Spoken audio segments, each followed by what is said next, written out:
வணக்கம் தென்னவன் மீடியா நேயர்களே.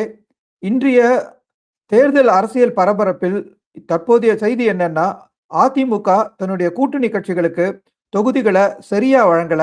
அவங்களுடைய வெற்றி வாய்ப்பு கம்மியா இருக்கிற தொகுதியெல்லாம் அவங்களுக்கு குடுத்துட்டதா ஒரு பெரிய கருத்து பரவுது. அந்த கருத்தோட உண்மைத்தன்மைய நம்ம பார்க்கலாம். இன்னைக்கு அமமுக அவங்க நிக்கப் போற தொகுதிய எடுத்துக்கிட்டு, அங்க வெற்றி வாய்ப்பு எப்படி இருக்கு அப்படின்னு நம்ம பார்க்கலாம். நடராஜன், எப்படி இருக்கீங்க? வணக்கம் சார். வணக்கம் சார். முதல்ல நீங்க சொன்ன மாதிரி தான் சார். ஆக்சுவலா என்ன சொல்றாங்க அப்படின்னா, மீடியாக்கள் அதிமுக அமமுக உள்ளிட்ட கூட்டணி கட்சிகளுக்கு துரோகம் பண்ணிட்டாங்க. வெற்றி வாய்ப்பே இல்லாத தொகுதிகளை ஃபுல்லாமே அவங்களுக்கு கொடுத்துட்டு, வெற்றி வாய்ப்பு இருக்கக்கூடிய தொகுதிகளில் மட்டும்தான் இவங்க நிக்கிறாங்க அப்படிங்கிற மாதிரியான ஒரு குற்றச்சாட்டை மூத்த பத்திரிகையாளர்கள் அப்படிங்கிறவங்க வைக்கிறாங்க. இதுலயே நம்ம ரெண்டு விதமா இருக்கலாம். இப்படி கட்சிக்காரங்க பேசுறாங்கன்னு வச்சுக்கோங்களேன். ஒரு எக்ஸாம்பிளுக்கு அமமுக காரங்க எங்களுக்கு வெற்றி வாய்ப்பு இல்லாத தொகுதிகளை கொடுத்துட்டாங்க அப்படின்னு சொன்னா அதுல ஒரு நியாயம் இருக்கு. ஏன்னா அவங்களுக்கு தெரியும் கிரவுண்ட் ரியாலிட்டி என்ன அப்படின்னு. ஆனா அமமுக காரங்க கூட இதை அந்த அளவுக்கு பெருசா பேசல. ஏன்னா அப்படி ஒரு பிரச்சனையே இல்லை அப்படின்னு தான் நம்ம நினைக்கிறோம். ஆனா இந்த மீடியாக்காரங்க என்ன பண்றாங்க அப்படின்னா, எப்படியாவது இந்த கூட்டணிக்குள்ள ஒரு பிரச்சனை ஏற்படுத்தணும். ஏன்னா நம்ம தொடர்ந்து பார்த்துக்கிட்டு இருக்கோம்ல, ஜெயலலிதா அவர்கள் மறைவுக்கு பின்னாடியே இந்த ஊடகங்கள் எல்லாருமே அதிமுகவுக்கு அகைன்ஸ்டா செயல்பட ஆரம்பிச்சிருச்சு. திமுகவினுடைய சொம்புகளா தான் செயல்பட்டுக்கிட்டு இருக்காங்க. அப்படி ஒரு வேலையை தொடர்ந்து அவங்க ஈடுபட்டுக்கிட்டு இருக்காங்க. எங்கெங்கெல்லாம் கேப் கிடைக்கோ அங்கெல்லாம் நம்ம பூந்து விளையாடணும் அப்படிங்கிற மாதிரி பண்ணிக்கிட்டு இருக்காங்க. இப்ப நேரடியா நம்ம டாபிக் போயிடலாம்.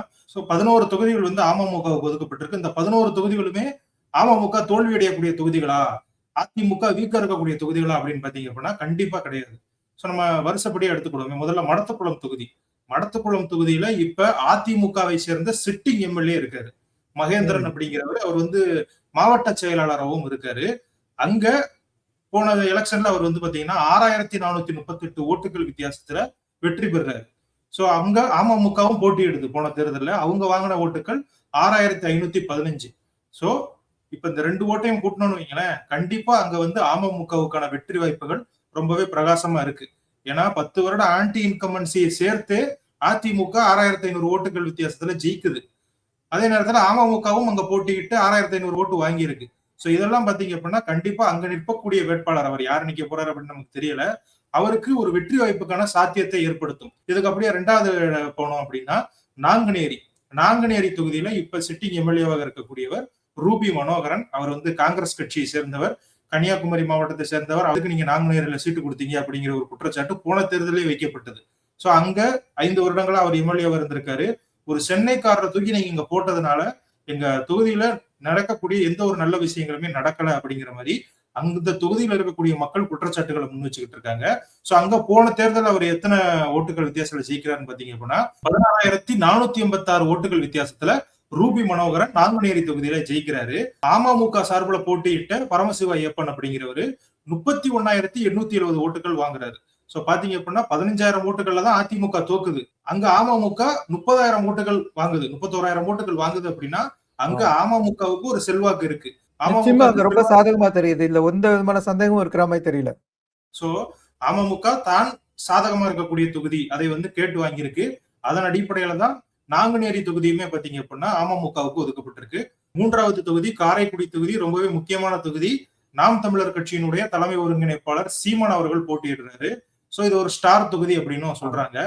அந்த தொகுதியில பாத்தீங்க அப்படின்னா போன எலெக்ஷன்ல 2021ல தேர்பூகி பாண்டியன் அப்படிங்கிற அமமுக வேட்பாளர் கிட்டத்தட்ட 44,864 ஓட்டு வாங்குறாரு. இது அந்த தேர்தலில் பாஜக ஒதுக்கப்பட்டது. அதிமுக கூட்டணியில ஹெச் ராஜா அவர்கள் போட்டியிட்டு கிட்டத்தட்ட 54,000 ஓட்டுகள் தான் வாங்குறாரு. ஹெச் ராஜாவுக்கும் 3வது இடத்துக்கு வந்த தேர்பூகி பாண்டியனுக்கும் வித்தியாசம் வெறும் 9500 தான். இதுல 20,000 வாக்குகள் வித்தியாசத்துல மாங்குடி அவர்கள் காங்கிரஸ் கட்சி சார்பில் போட்டியிட்டு ஜெயிக்கிறாரு. இதுல நமக்கு தெரியும் காரைக்குடியில என்ன மாதிரியான ஒரு சூழல் இருக்கு அப்படின்னு.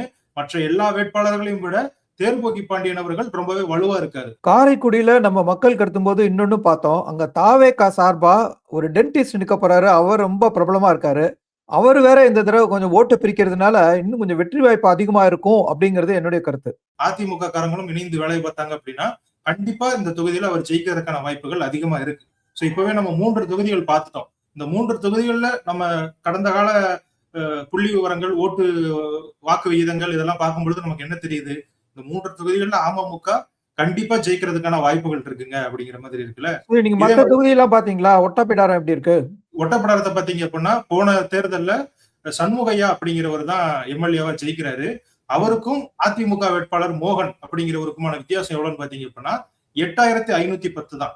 10,000த்துக்கு குறைவான வாக்குகள் இருக்கு. சோ இது கூட நம்ம என்ன சொல்லலாம் அப்படின்னு பாத்தீங்க அப்படின்னா திமுகவுக்கு ஒரு சாதகமான தொகுதி அப்படிங்கிற மாதிரி சொல்லிட்டு இருக்காங்க. ஆனாலுமே முதலிடத்துக்கும் இரண்டாவது இடத்துக்குமான வித்தியாசம் வெறும் 8000 சில்லறை அப்படிங்கும் பொழுது அங்கேயுமே ஒரு வெற்றி வாய்ப்பு இருக்கு அப்படின்னு தான் நம்ம பார்க்கணும். அடுத்தபடியா பெரியகுளம் தொகுதி ஒரு தனி தொகுதி. டாக்டர் கதிர்காமு அப்படிங்கிறவர் தான் அங்க வேட்பாளர் நிற்பதற்கான வாய்ப்புகள் இருக்கு அமமுக சார்பில் அப்படின்னு சொல்றாங்க.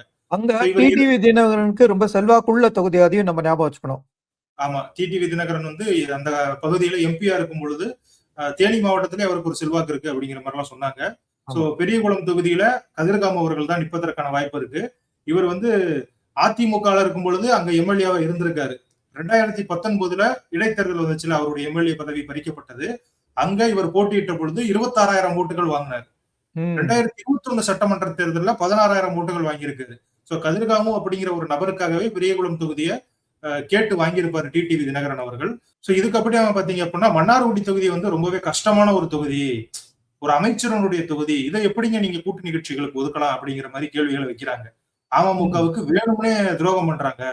அமமுகவை ஒத்துக்க முடியலப்பா. மன்னார்குடி தான் அவங்களுடைய குடும்ப தொகுதி, அது அவங்களுக்கு ரொம்ப ஸ்ட்ராங்கா இருக்கிற ஹோல்டா இருக்கணும். தினகரன் குடும்பத்துக்கே அங்க செல்வாக்கு இருக்கிற தொகுதி.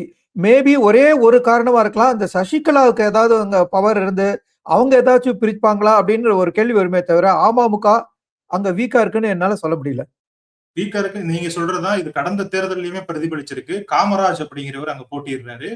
சோ அங்க அவர் வாங்கின ஓட்டுகள் என்ன அப்படின்னு பாத்தீங்க அப்படின்னா 40,481, கிட்டத்தட்ட 20% மேல ஓட்டுகளை வாங்குறாரு. அதிமுக வேட்பாளருக்கும் அவருக்குமான வித்தியாசம் வெறும் 9,000 ஓட்டுகள் தான். சோ அந்த அளவுக்கு காமராஜ் அப்படிங்கிற ஒரு தனிப்பட்ட நபருக்கு அங்க செல்வாக்கு இருக்கு.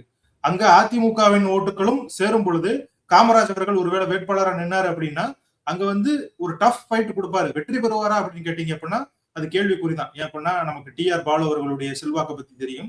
அவருடைய மகன் இப்ப அமைச்சராகவும் இருக்காரு. சோ அவர் அங்க நிற்கும் பொழுது அவரை எதிர்த்து போட்டியிட்டாங்க அப்படின்னா வெற்றி பெறுவது ரொம்பவே கஷ்டம் தான். ஆனாலுமே இது தோல்வி அடையக்கூடிய ஒரு தொகுதியான்னு கேட்டீங்க அப்படின்னா கண்டிப்பா கிடையாது.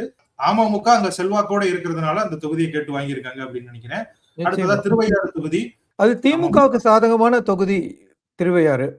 ஆமா, அங்கேயுமே பாத்தீங்க அப்படின்னா போன தடவை கார்த்திகேயன் அப்படிங்கிற அமமுக வேட்பாளர் போட்டிட்டு 37,000 வாக்குகள் கிட்ட வாங்கியிருக்காரு.